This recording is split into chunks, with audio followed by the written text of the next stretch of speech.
Hey guys, welcome back to my new blog. তো বন্ধুরা দেখতেই পাচ্ছেন এখন বন্ধুরা মিলে সবাই একসাথে যাচ্ছি স্বপ্নের শহরে ঘুরতে। স্বপ্নের শহর বলতে মালয়েশিয়া জোহর বারো ডিস্ট্রিক্ট জেবি শহরে, তো সিঙ্গাপুরের বর্ডারের কাছে। তো বন্ধুরা ভিডিওটা না কেটে ভিডিওটা এন্ড তক দেখতে থাকবেন। আশা করি আপনাদের শহর ভালো লাগবে। চ্যানেলটি যদি নতুন হয়ে থাকেন চ্যানেলটি সাবস্ক্রাইব করে ভিডিওটা লাইক কমেন্ট শেয়ার করতে ভুলবেন না। যারা যারা ফেসবুকে দেখছেন প্লিজ পেজটাকে ফলো করে সাথে থাকবেন। তো দেখতে পাচ্ছেন বন্ধুগুলো কতটা এনজয় করছে। তো ফাইনালি আমরা কাছাকাছি চলে এসেছি। এবার আমরা গাড়ি থেকে নামবো, তারপরে আপনারা দেখতে পাবেন কেন বলেছিলাম স্বপ্নের শহর। তো আসলেই বন্ধুরা জেবি শহরটা হচ্ছে স্বপ্নের শহর। তো বন্ধুরা ভিডিওটা দেখুন, তাহলে বুঝতে পারবেন যে কেমন। তো এই যে আমরা এখন ফাইনালি নেমে পড়েছি। তো দেখুন এই যে এইসব যেগুলো দেখতে পাচ্ছি এখানে সব টুরিস্ট লোকজনের রাতে দেখতে পাবেন বেশি, কারণ এখন বাজে রাত 12:45 এখানকার মালয়েশিয়ার টাইম। তো দেখুন কতটা সুন্দর একটি জায়গাটা।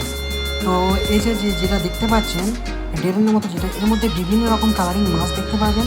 আর সব যেসব যাদেরকে সব দেখতে পাচ্ছেন সব এগুলো টুরিস্টে সবাই ঘুরতে এসছে, কারণ এটা হচ্ছে দিনের বেলায় মানে লোকজন কম থাকে, রাতে এখানে লোকজন বেশি থাকে, কারণ লাইটিংয়ের জন্য জায়গাটা দেখতে খুব সৌন্দর্য লাগে। এটা হচ্ছে আপনার লোকেশন রয়েছে মালয়েশিয়ার যে সিঙ্গাপুর আছে, সিঙ্গাপুরের বর্ডারের কাছে এই জায়গাটা। তো বন্ধুরা ভিডিওটা না কেটে ভিডিওটা এন্ড তক দেখতে থাকবেন। আশা করি আপনাদের সবার ভালো লাগবে।